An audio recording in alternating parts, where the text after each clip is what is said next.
Hey, what's up, guys? So today I want to talk about, I call them fake healthy foods.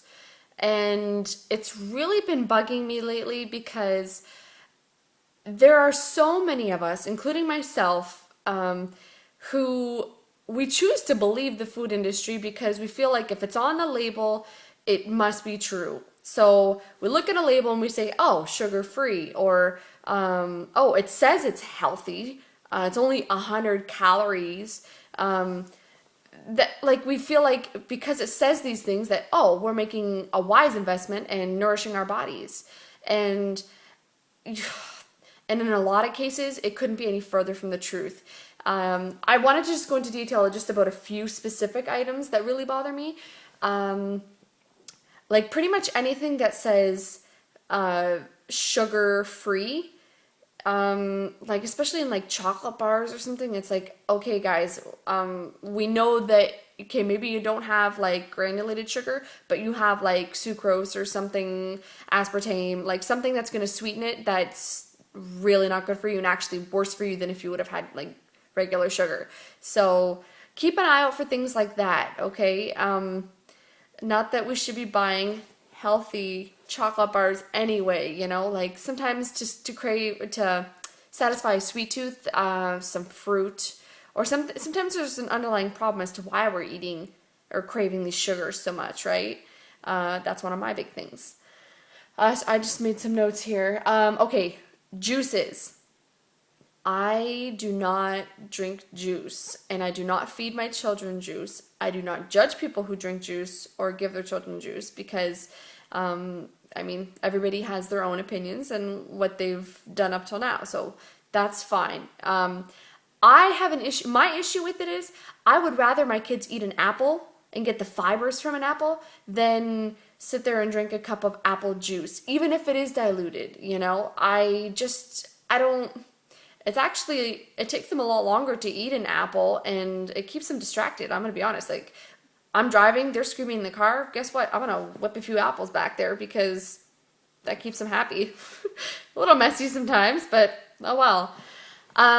Oranges, like any of those things, just, if you can, just stop buying the juices. Just start buying more fruits. It's probably cheaper in the long run anyway. So, okay, and also, guys, one of the big marketing things right now is everybody's calorie counting, which I I believe in that as well. I don't personally do it anymore, but that is what got me on track and got me started in this whole thing. And but so like you can buy probably like Oreo cookies in 100 calorie packs, and that's not any good for you. There's nothing nutritious in that, and it's not going to keep you full. It tastes so good in the moment, but it's just not going to keep you full. And so you got to keep that in mind when you're buying it. It's okay to have treats. I'm not saying never have these things. You know, you got to treat yourself, give yourself flex meals and things like that. But don't make excuses for yourself. Like don't look at it and say, "Oh, it's only 100 calories, so that's fine." It's probably what, half an Oreo cookie, quarter? I don't know. Oreo cookies, I mean, they're darn good, but they got to be high in calories. So, another thing was lately you hear a lot about, oh, you know, a glass of wine a day is good for your heart and all that. But really, in the end, it comes down to it's a major carb and it's super high in sugar and it slows down your metabolism. Like alcohol does that, it slows down the metabolism by a lot.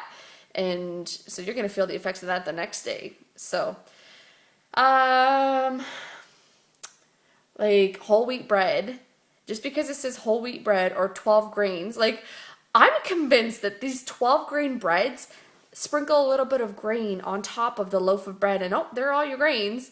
And that's not cool. I don't like that. I mean, I want it to be all in my bread.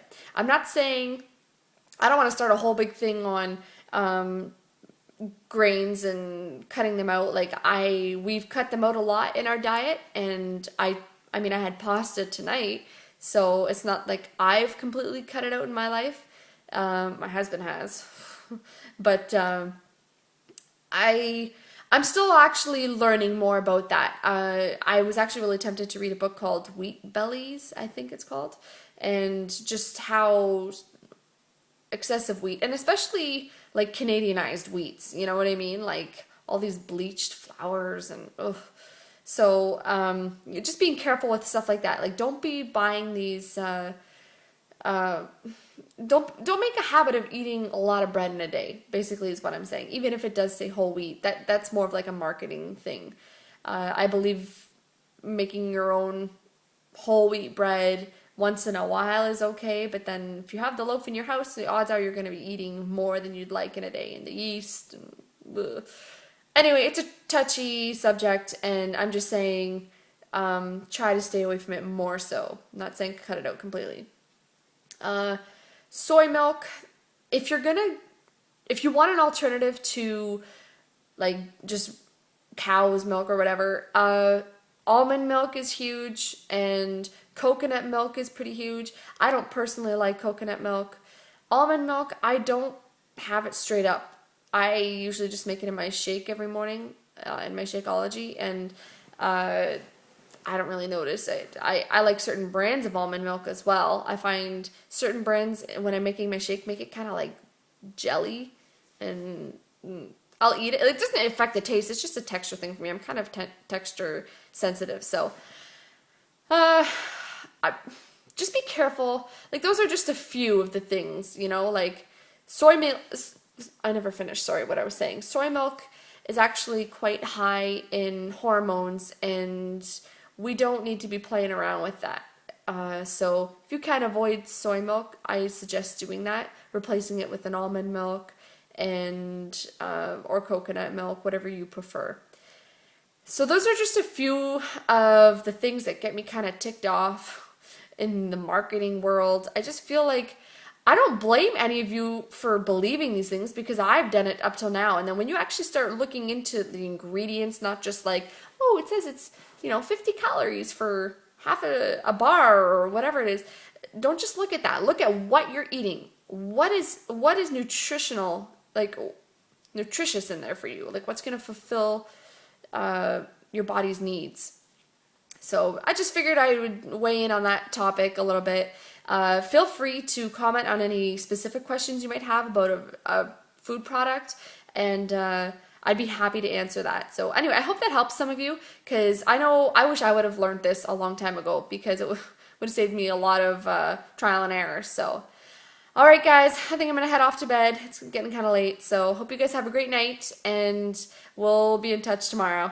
Good night, guys.